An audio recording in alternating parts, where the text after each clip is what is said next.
Please stand and let us sing the entrance song.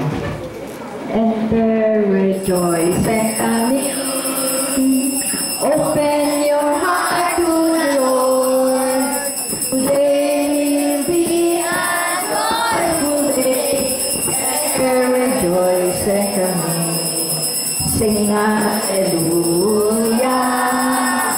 Sing hallelujah.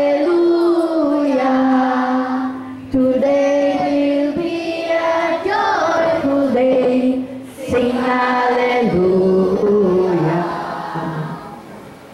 In the name of the Father, and the Son, and of the Holy Spirit. Amen. The Lord be with you. And with your spirit. Today we celebrate the feast of Saint Alphonsus Liguori, Bishop and Doctor of the Church. And we also include all our prayers, all our petitions, asking God to help us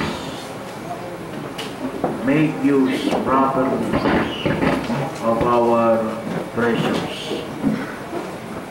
Coming together as God's family with confidence, let us ask the Lord for pardon and strength.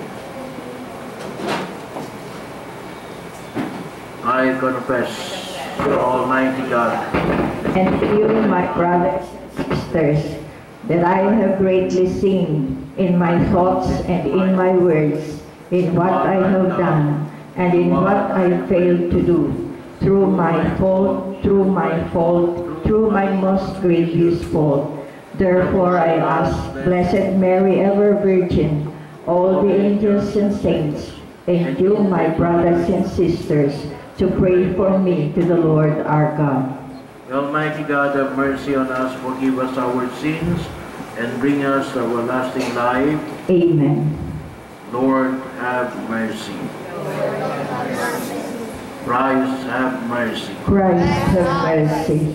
Lord, have mercy. Lord, have mercy.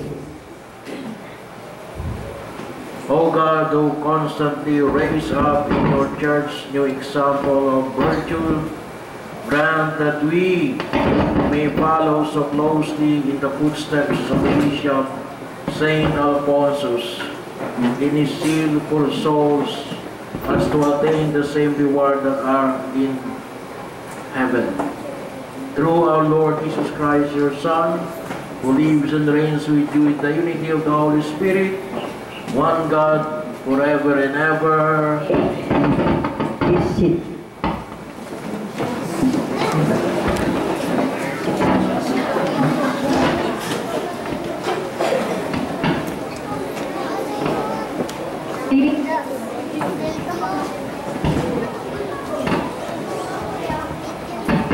A reading from the book of the prophet Joel. The beginning of the reign of Joachim, of Josiah, king of Judah. This message thus says the Lord, stand in the court of the house of the Lord, and speak to the people Who come to worship in the house of the Lord. Whatever I command you, tell them, and omit nothing. Perhaps they will listen and turn back, each from his evil way, so that I may repent of the evil I have planned to inflict upon them for their evil deeds. Say to them, thus says the Lord, if you disobey me, not living according to the law I placed before you, and not listening to the words of my servants the prophets, whom I send you constantly, though you do not obey them, I will treat this house like Shiloh, and make this the city which all the nations of the earth shall refer to when cursing another. Now the priests, prophets, and all the people heard Jeremiah speak these words in the house of the Lord. When Jeremiah finished speaking, all the Lord bade him speak to all the people. The priests and prophets laid hold of him, crying, you must be put to death. Why do you prophesy in the name of the Lord? This house shall be like a Shiloh, and this city shall be desolate and deserted. And all the people gathered about Jeremiah in the house of the Lord.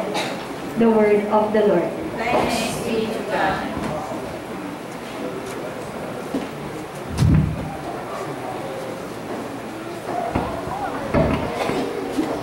Lord, in your great love, answer me.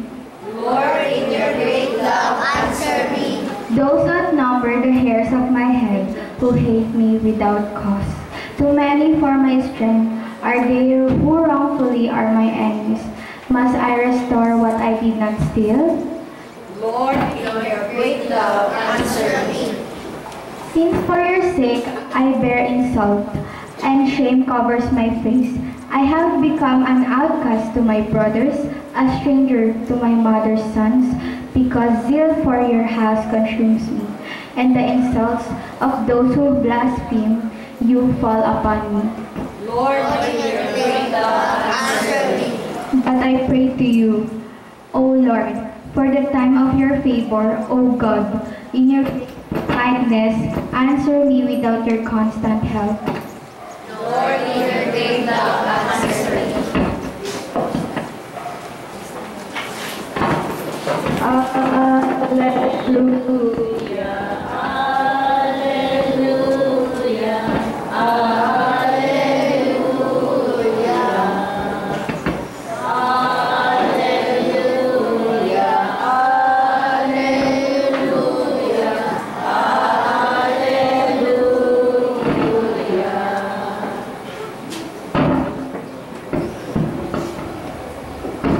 The Lord be with you. And with your spirit. The Holy Gospel according to Matthew. Glory to you, O Lord.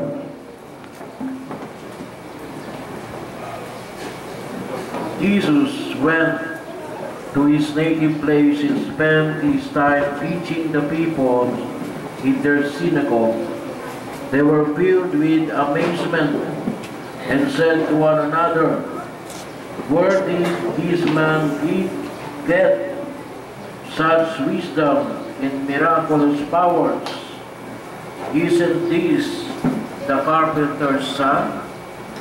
Isn't Mary known to be his mother, and James, Joseph, Simon, and Judas his brothers? Aren't his sisters our neighbors? Where did he get all these?" They found him altogether too much for them. Jesus said to them, "No prophet is without honor except in his native place, indeed, in his own house." And he did not work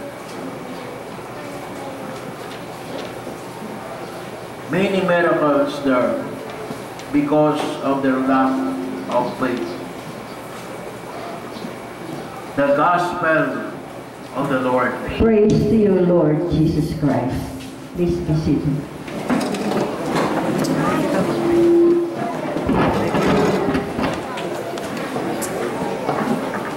The Lord be with you. And your spirit. So isang biyaya na tayo muli ay magkatagpo sa araw na ito, sa unang Biyernes at unang araw ng buwan ng Agosto 2014. So, ang bilis, August na. Bahagi na kung saan ay sa ating pag-aaral ay na makadadalawang buwan na. Bahagi na kung saan ay nais natin na bakit pa tayo nag-aaral? Para maging matalino, para maging marunong. Sa Ebanghelyo, nakita ho natin na nakita ng mga Pariseo at mga Eskriba ang karunungan ni Jesus. Nakita nila yung kanyang karunungan, yung kanyang mga ginagawang himala.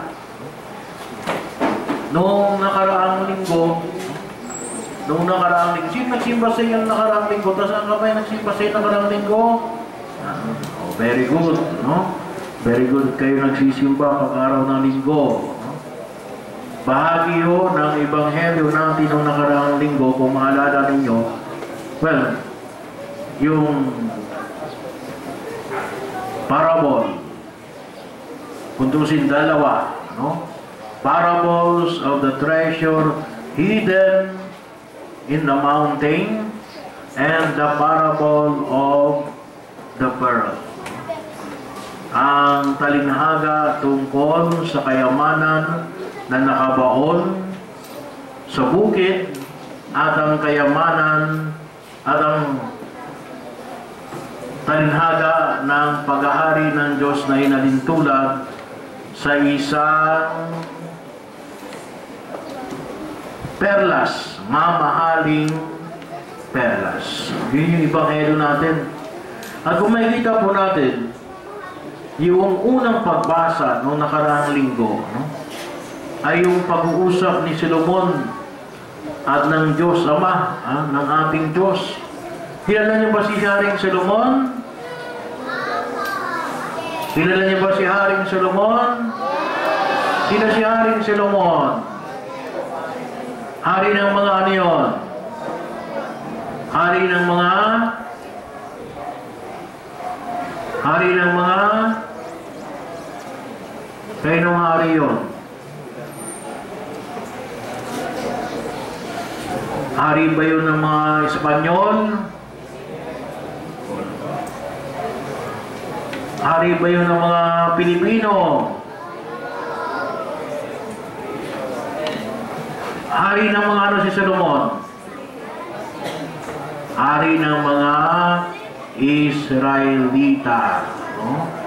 So siya ay isang Israelita. Israelita. O Israelites. So hari ng mga hari ng Israel. No? Alam niyo ba kung nasaan ang Israel? Nasa bahagi ng Middle East. So, pero yun, nakita natin sa lumang tipan, nag-uusap si Haring Solomon at ang Diyos. Anong pinag-uusapan nila? Ang pinag-uusapan nila ay tinatanong ng Diyos kay Haring Solomon kung ano yung gusto niya, no? Kasi humihingi, nais niya na siya ay magkaroon ng puso na may karunungan na tumingin ng tama at mali. So hinihingi niya ang biyaya na magkaroon siya ng puso ng puno ng karunungan na makita ang mali at tama. At alam po natin, si Haring Solomon ay kinilala dahil sa kanyang maayos na pamamahala sa bayang Israel. Kaya din sa ebanghelyo natin ngayon, tinatanong, saan nanggaling ang karunungan ng taong ito? Saan nanggaling ang karunungan ng taong ito? Kayo ba'y may karunungan? May iba't iba tayong karunungan. Yung iba ay magaling sa math. Yung iba ay magaling sa English. Yung iba ay magaling sa Pilipino. Yung iba ay magaling sa music. Yan. Yung iba ay magaling magsulat. Yung iba ay magaling mag-drawing. Pati notebook ng katabi, dinodrawingan. Dinodrawingan niyo ba yung notebook ng katabi ninyo? Dinodrawingan yung notebook ng katabi ninyo. Yung iba ay magaling magtula. Magaling tumula.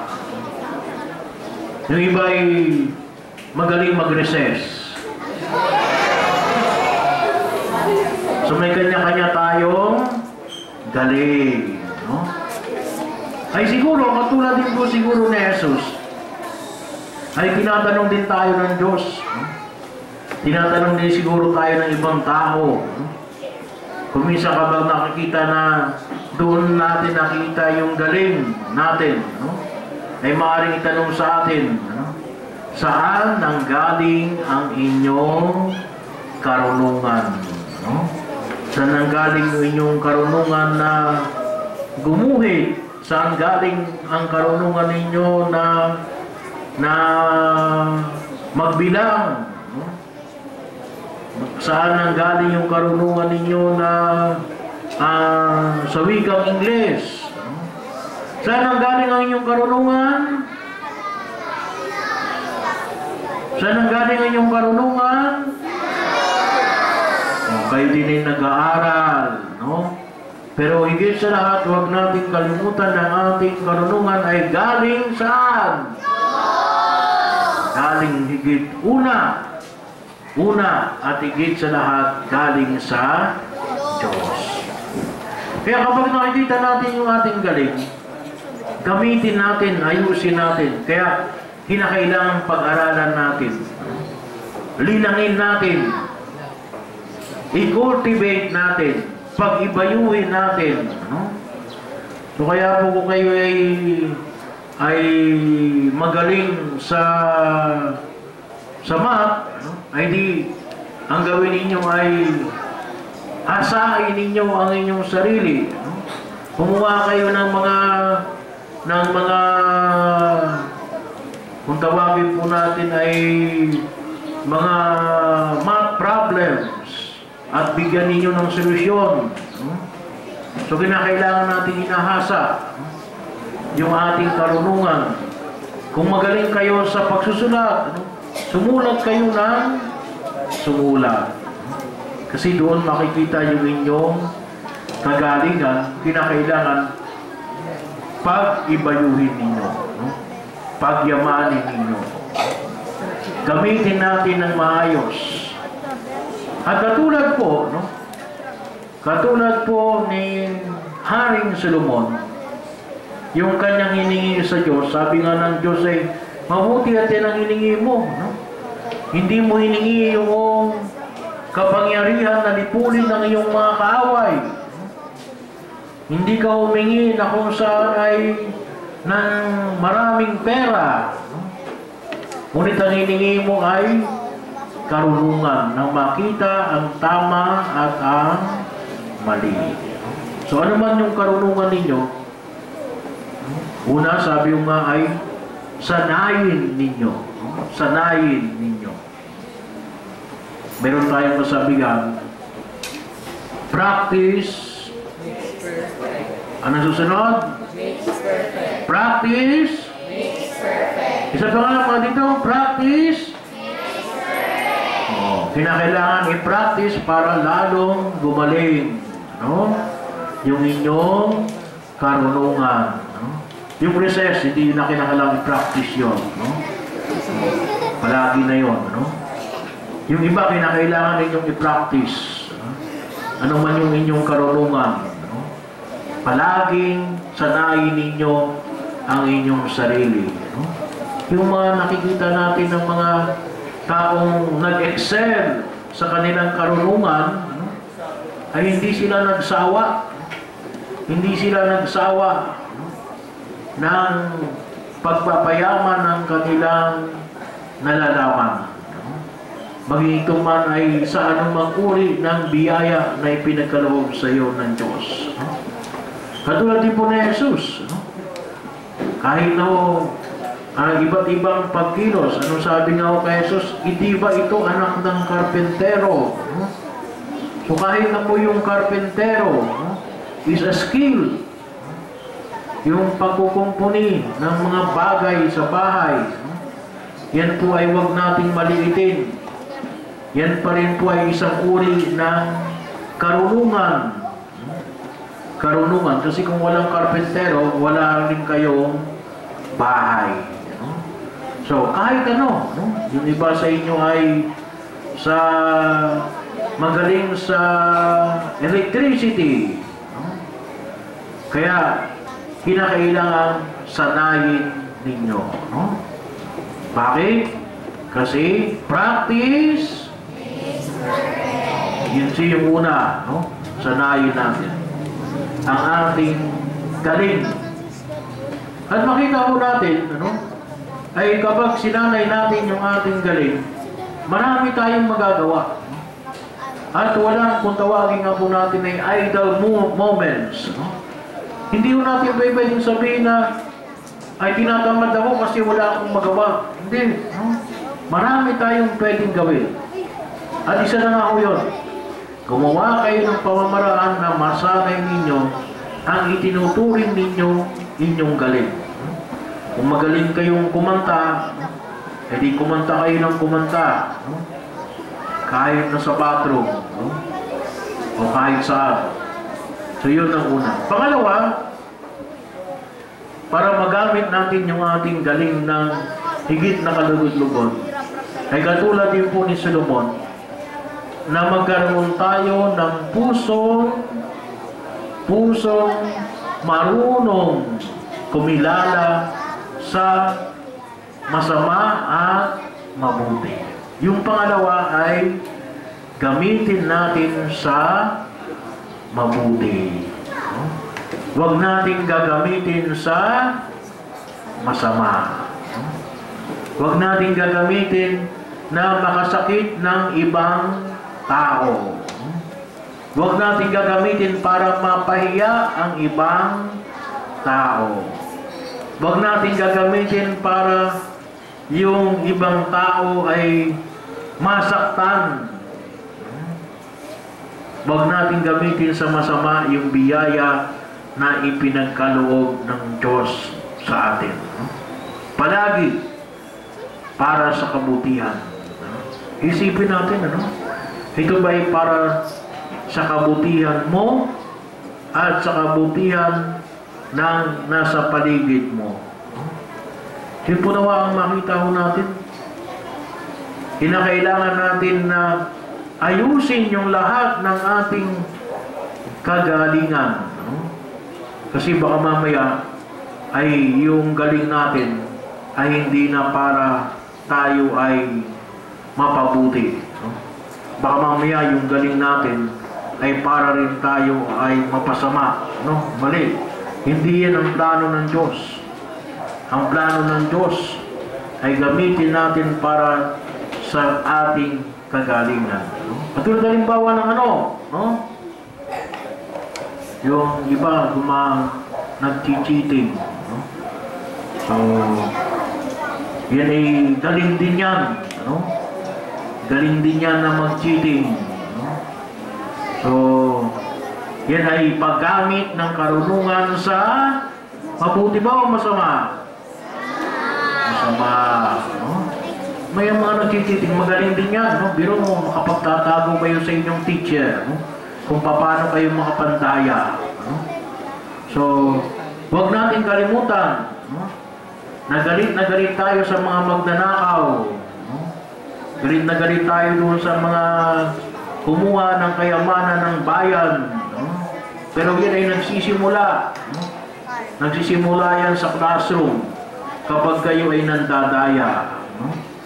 Kaya huwag niyong gamitin ang galing ninyo sa masama. Pangatlo, so yung una, ano yung una? Ang ating karunungan ay dapat na i-practice o dapat na payabungin. Pangalawa ay para sa mabuti. So, anong una? Sabi nga na, linangin. Ang ating kayamanan ay dapat na linangin. Ulitin nga natin. Ang ating kayamanan ay dapat na linangin. Ulitin nga natin, linangin. Medyo malalim yung salitang linangin, Gawin na lang natin siguro, practice, So, number one ay practice. Ulitin nga ninyo.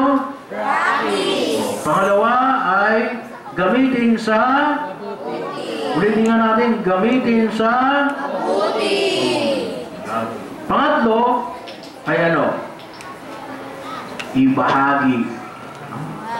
Ibahagi.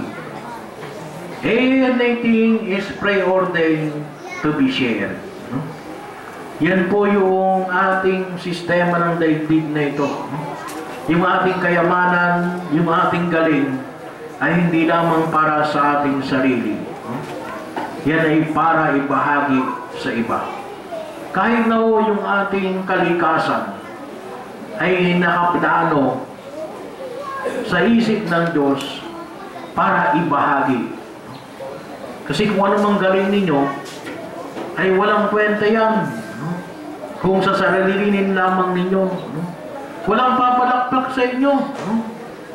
Kapag yan ang inyong galing ay sinarili ninyo, hindi yan makatutulong sa iba. Kapag yan ay sisirin sa sarilinin lamang ninyo, yan ay kinakailangang ibahagi ninyo sa iba. Ibahagi natin sa iba. Huwag tayong madamot sa karunungan, sa galing na ibinigay sa atin ng Diyos. Ibahagi natin sa iba. Kasi kung hindi natin ibahagi yan sa iba, mabubulok yan. Mawawala yan. Masisira yan. So kinakailangan matuto tayong ibahagi sa iba.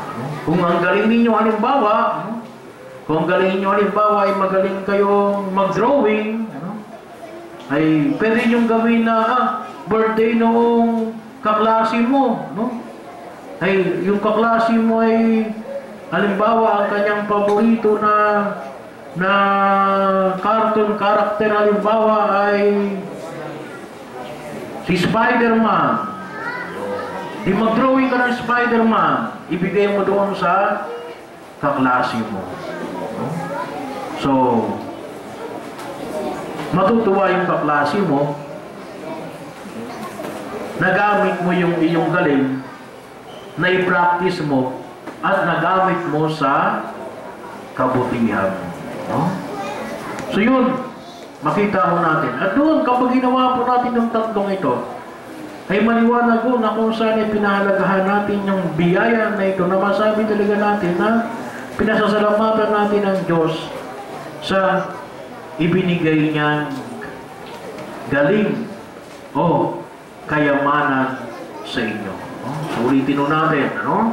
Number 1, anong gagawin natin sa galing natin?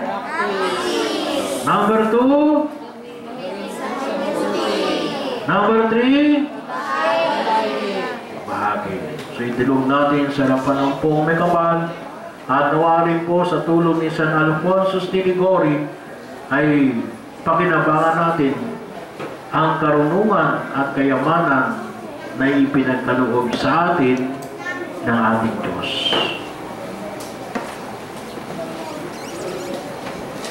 Please stand.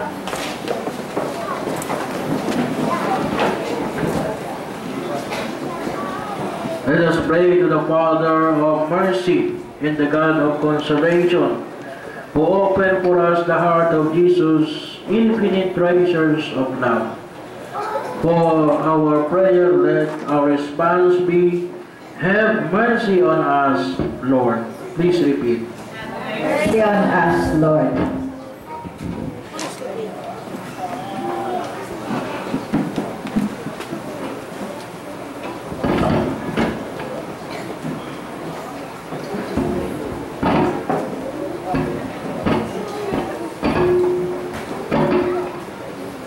Our Holy Father, Pope Francis, our Bishop Buenaventura, and all pastors, that they may fervently work for God's kingdom on earth, let us pray to the Lord. Have mercy on us, Lord. For all religious of the Church, that they may be formed evermore according to the heart of Jesus, let us pray to the Lord. Have mercy on us, Lord. For our families, that they may live in true love and mutual understanding, let us pray to the Lord. Have mercy on us, Lord. For our parish, Saint Martin, that it may be a haven of mutual love, care and assistance, let us pray to the Lord. Have mercy on us, Lord. Let us pray for our other intentions.